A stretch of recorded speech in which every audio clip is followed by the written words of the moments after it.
आज हम पंडित ब्रजभूषण शर्मा जी का इसमें जा रहे हैं। वहाँ जाके पूछते हैं कि पिता के सुख में कमी क्यों हो रही है। बताइए पंडित ब्रजभूषण शर्मा जी। आइए आइए आइए आइए आइए, आपका बहुत स्वागत है। आज आपने बहुत एक अच्छा समय के अनुसार एक ऐसा सवाल करा है जो समाज में बड़ी भ्रांतियां फैल गई। आज मैं आपको विस्तार से बताऊंगा। समय पहले तो मैं आपको ये बताना चाहता हूँ कि ज्योतिष है क्या। आप अगर आप आए हैं हमारे पास तो आप इसका पूर्ण ज्ञान और जानकारी प्राप्त करें, क्योंकि आज हमारे देश के अंदर ज्योतिष के नाम पे लोग पैसा भी ठग लेते हैं और पता भी नहीं चलने देते। ज्योतिष एक ज्ञान है, इसमें गलती पंडितों की नहीं, इसमें जजमानों की भी है। हम आंख मीच के आंख मूंद के पैसा देना शुरू कर देते हैं, हम कारण भी जानना नहीं चाहते। कोई भी पंडित संसार का कितना भी बड़ा विद्वान हो, मैं उससे चैलेंज करता हूं इस बात से कि वो किसी का भला नहीं कर सकता। वो मात्र एक सुझाव दे सकता है। भला करने वाला तो एक ही है, परमपिता परमेश्वर, जो सबका भला करता है। हमारा भी भला वो करता है और तुम्हारा भी भला वो करता है। हम जितने भी एस्ट्रोलॉजर हैं, हम उस प्रभु के द्वारा भेजो इस पृथ्वी पे, उसकी जिम्मेदारी का निर्वाह कर रहे हैं, उस कर्म को कर रहे हैं। हम लोगों का कार्य किसी को सुझाव देके सलाह देके कार्य को ठीक करवाना है, ठीक करना नहीं। जिस तरह से एक डॉक्टर एक पेशेंट को एक दवाई लिखता है, अगर पेशेंट दवाई नहीं खाता तो पेशेंट ठीक नहीं होता, उसी तरह से एक पंडित एक उपाय लिखता है, उपाय के करने से वो व्यक्ति ठीक हो या ना हो, ये ईश्वर के ऊपर होता है। इन बातों को पहले आप समझ जाइए बारीकी से। अब मैं एक बात पूछना चाहता हूं, हम लोग कोई भी पंडित अपनी फीस लेता है। आज इतनी भ्रांतियां फैली हुई हैं मानव के पास कि उसकी फीस देने को यह मानते हैं जैसे कि वो भीख मांग रहा है। अरे हम आपके पूरे जीवन की दास्तान सुना रहे हैं, जीवन की कहानी सुना रहे हैं। आप एक आर्टिफिशियल फिल्म देखने जाते हैं, 1000-2000 वहां खर्च कर जाते हैं, और कोई ब्राह्मण या कोई पंडित या कोई ज्ञाता आपके जीवन के बारे में पूरा बता रहा है, तो आप उसे 2 पैसे देने में भी तो नहीं मानते हैं। अपने को बदलो, अपनी सोच को बदलो, सोच को सकारात्मक रखो। आज बच्चों ने यह सवाल मुझसे पूछा है पिता का। दोस्तों, जो ईश्वर ने लिख दिया उसे कोई मिटा नहीं सकता, और जो ईश्वर ने लिख दिया कि तुम्हें नहीं मिलना तो उसे कोई दे नहीं सकता। लेकिन कर्म ही कामधेनु गाय है। फिर कृष्ण भगवान ने क्या कहा? तू कर्म कर, फल तो मैं दूंगा। तू कर्म ही नहीं करेगा तो फल कहां से मिलेगा? अब बीज ही नहीं बोओगे तो पेड़ कहां से उगेगा? जब बीज बोएंगे तो पेड़ जब ही तो उगेगा। ये मेरा आपको समझाने का तात्पर्य था। मैं पंडित ब्रजभूषण शर्मा, ब्रज फ्यूचर पॉइंट के सौजन्य से मेरा एक यूट्यूब चैनल है। आप सब लोग मेरे परिवार के व्यक्ति हैं। आज मैं एस्ट्रोट्रोप पे भी काम करता हूं, वहां पे भी लिमिट टाइम देता हूं, और मैं सबको कहता हूं कि आप मात्र वहीं पे आए मेरे से पूछे, क्योंकि मैं वहां सस्ता में उपलब्ध हो जाता हूं। मैं इस टाइम लोशोगिड वैदिक कुछ भी सीखनी है तो आप वो पढ़ सकते हैं। मेरी क्लास में पढ़ी जाती है।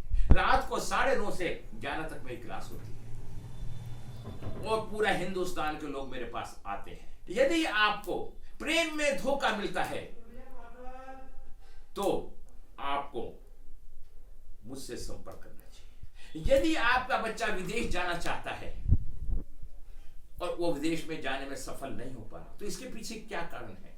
ज्योतिषी कारण है, ग्रहों का कारण है। आप मेहनत तो बहुत करते हैं लेकिन सफल नहीं हो पाते, इसके पीछे भी तो कुछ कारण है। दोस्तों, बिना कारण के कोई समस्या नहीं बनती, समस्या के पीछे ही कोई कारण होता है। उस कारण को ठीक कर लो, समस्या अपने आप ठीक हो जाएगी। मैं ये सोच रहा हूं कि मैं मुद्दे पे आ जाता हूं, क्योंकि आज की तारीख में सच बात सुनना हर आदमी को अच्छा नहीं लगता। जिस तरह शराब के ठेके पे लाइन लग जाती है और दूध बेचने वाले के पास लोग दूध पीना भी पसंद नहीं करते, यह हमारे देश की एक परंपरा रही है। अच्छे लोग और बुरे लोगों का वर्चस्व रहा है। तो जो मैं बताना चाह रहा हूं आपको, आपने एक सवाल करा, मैं एक कुंडली लगाता हूं आप लोगों के सामने और बताता हूं कुंडली कैसे देखनी है। मैं एक चलित कुंडली लगाता हूं। पिता का सुख क्यों नहीं मिल पाया, कारण क्या था? आज मैं वैदिक से और प्लस लोशो से इस बारे में बताता हूं, और उसकी रेमेडी भी मैं बताने का प्रयास करता हूं। यदि आपको अच्छा लगे तो आप मेरी इसको स्वीकार करना। आज ये कुंडली है मेरे पास, 10/11/1992। इन दोनों का आपस में कंपैरिजन बताता हूं आपको। बहुत लोग कहते हैं कि अरे लोशो गिफ्ट क्या है, सब बेकार है, जिसके पास जो है वही तो कहेगा आपको। जिनके चंद्रमा खराब है वो दूसरे की निंदा करने के सिवा कुछ नहीं करते। वो अपने को सही मानते हैं और दूसरे को बेवकूफ मानते हैं। सच तो यह है, कोई ना बेवकूफ है और ना कुछ सही है। सही सही है और गलत गलत है। देखिए दोस्तों, इसका जो आया मतलब है 10/11/1992, समय 9:05, स्थान दिल्ली। दिल्ली का एक व्यक्ति है। एस्ट्रोटॉक पे मेरे पास ये आज एक सवाल आया था, तो मैंने उसकी कुंडली नहीं बताया। मैंने छूटते ही उससे 2-3 बातें पूछी। उसने कहा नहीं। मैंने कहा आपको पिता के सुख में कमी? कह रहे नहीं जी। मैंने बड़ा ताज्जुब हुआ कि इन्होंने ऐसी बात कही। तो मैंने कहा आपके मन में घबराहट? तो कह नहीं जी। तो बड़ा ताज्जुब हुआ मुझे बड़ा सुन के। मैंने कहा मिस्टर, अगर आपको बातें सही सही बतानी है तो बताइए, नहीं बतानी तो आप छोड़ दीजिए। मैं आपकी कुंडली नहीं देख पाऊंगा। मैं कुंडली देख रहा हूं, तुम्हारी नहीं। मैं कुंडली का इतिहास बता रहा हूं। ऐसा हो सकता है, अगर हो रहा है तो तुम्हारा नसीब, और नहीं हो रहा तो मेरे बस की बात नहीं है। मैं बहुत स्पष्ट नहीं चल रहा हूं। और फिर आप सबको लोगों को भी बताना चाहूंगा, हम कुंडलियां देखते हैं, कोई घटना आपके साथ नहीं घट रही तो पंडित जी गलत थोड़ी ना है। हम लोग फौरन कहते हैं पंडित जी आपने तो कुछ बताया ही नहीं। तो मैं बताना चाहता हूं। तो ये कुंडली बन के आई। जब मैंने उसकी कुंडली बना के देखी, पहले मैंने 900 गिट्स बना ली थी, तो क्या देखा कि लगन में बैठा है। वृक्ष लगन की कुंडली है 2 नंबर की, ठीक है। और राशि इनकी आई मेष, जन्म पाठ स्थान पे है। जब ये कुंडली मैंने देखी और केतु लगन में देखा और राहु को मैंने सप्तम भाव में देखा, तो मैं सारी बात समझ गया 1 सेकंड के अंदर। जिसका लगन में केतु बैठा होता है, चाहे संसार का कोई भी व्यक्ति हो, बहुत प्लानिंग मास्टर होता है, अपने पत्ते नहीं खोलता और हमेशा बात को दबा के रखेगा और दूसरे के सामने अपनी बात को जाहिर नहीं होने देगा। जिस कारण से इस बच्चे का नाम नहीं बताता, क्योंकि नाम नहीं बताना चाहिए, जिस कारण से इस बच्चे ने सारी बातें ना कही। जब मैंने बच्चे को कहा डॉक्टर के सामने और पंडित के सामने कोई बात नहीं छिपती, तब उसने बोला हाँ गुरुजी आप जो कह रहे हो ठीक कह रहे हो। फिर मैंने उससे पूछा तुम्हारे पिता की क्या पोजीशन है, क्योंकि इनका सूर्य नीच हो गया। जब सूर्य नीच हो जाता है तो पिता के सुख में कमी आ जाती है। जब हमने तो खाली पिता के सुख में कमी कही थी, जब उनकी मुंह से मैंने कोई बात सुनी तो मैं भी दंग रह गया। फिर मैंने दिमाग पे जोर डाला कि देखूं तो सही ऐसा क्यों। जब मैंने देखा शनि 1 2 3 4 5 6 7 8 9 10, शनि की सीधी 10वीं दृष्टि पड़ रही है सूर्य पे। जब शनि की सूर्य पे दृष्टि पड़ रही है, इसका मतलब सीधा सीधा है पिता का हनन। पिता ऐसे व्यक्ति के नहीं होंगे। तो जब मैंने कहा कि पिताजी की क्या पोजीशन है, तो उन्होंने कहा अभी मेरे पिताजी कोरोना में एक्सपायर हो गए। तो मैंने कहा और क्या चाहते हो? पिता का सुख ना मिलने के पीछे 2 कारण होते हैं। पिता साथ में ना रहना, पिता का सुख ना मिलना, पिता के विचार ना मिलना। ये रिश्ते हैं, ग्रहों से हम इनका अवलोकन करते हैं। तो जब हमने देखा पिता का सुख नहीं है, तो हमने ये अवलोकन करके बताया। जब दृष्टि पड़ी, इस तरह से हम कुंडली को देखते हैं। फिर मैंने उसको बताया कि चंद्रमा 12वें स्थान पे होने पर ये बोलता है कि आप डिप्रेशन में बहुत जल्दी आ जाते हैं। तो उस व्यक्ति ने ये बात भी कबूल करी कि हाँ मुझे तनाव हो जाता है। फिर मैंने कहा आपको भाई का भी सुख नहीं है, मंगल आपका नीच का है। तब उसने कहा मेरा कोई भाई नहीं है। तब मैंने ऐसे ऐसी सारी बातें बताई तो उसे बड़ी अच्छा लगा। और इस कुंडली में फिर मैंने एक लास्ट में उसने कहा मेरी साल भर शादी हुई है। तो मैंने कहा कि आपकी साल भर शादी हुई है, तो मैं जो देख पा रहा हूं आपको पत्नी के सुख में भी कमी है। तो वो चौंक गया कि इस गुरुजी में तो साल भर हुआ है शादी में, 6 महीने हुए। मैंने कहा बहुत अच्छी बात है, कोई नोकझोंक होती है कि हाजिर हो जाती है। जब सप्तम का मालिक नीच हो जाएगा तो पत्नी के सुख में भी कमी आएगी। तो वो एकदम से ताज्जुब मान गया कि हाँ। फिर मैंने उसका क्या देखा, सप्तम भाव में राहु। तो सप्तम में भाव में राहु ये लव मैरिज की तरफ संकेत करता है। तब उसने माना कि हाँ मेरी लव मैरिज भी हुई है। तो अब उसने सारी बातें मान ली। तब हमें लगा कि कुंडली देखने के बाद एनालिसिस किया। तो दोस्तों अब मैं आपको लोशो गेट्स का एनालिसिस करता हूं। मूल्यांक 1 और भाग्यांक 6। इसकी सेल्फ हिस्ट्री 70% होती है। ये लड़का तो कामयाब रहेगा, लेकिन पारिवारिक सुख में इसे कमी रहेगी।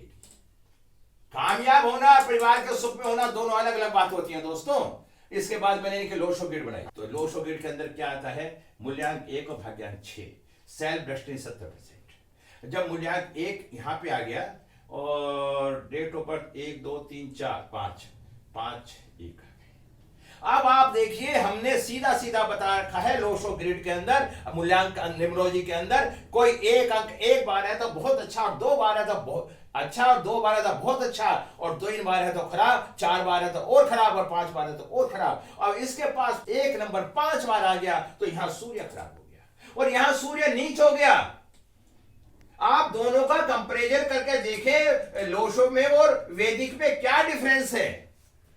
जब आप इन दोनों का कंपैरिजन करके पाएंगे तो आप सच पाएंगे, जो व्यक्ति वैदिक नहीं सीख सकता अगर पहले वो लोशो सीख ले, मैं दावे से कह रहा हूं, मैं उसे वैदिक सिखाने की गारंटी देता हूं।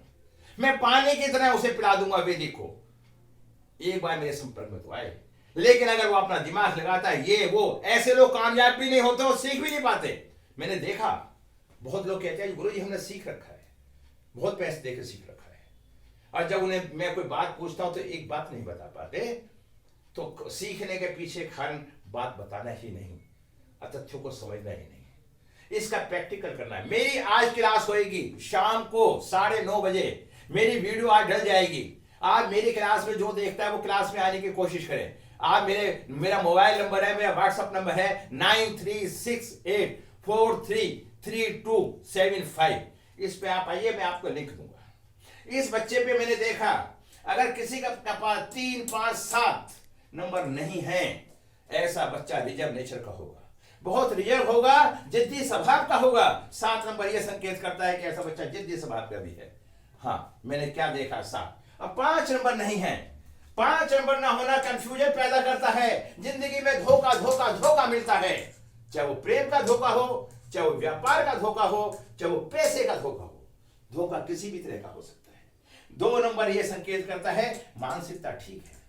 8 नंबर यह बताता है ऐसे व्यक्ति का ईगो बहुत होगी। 4 नंबर में से यह बताता है ऐसा व्यक्ति आलसी होगा।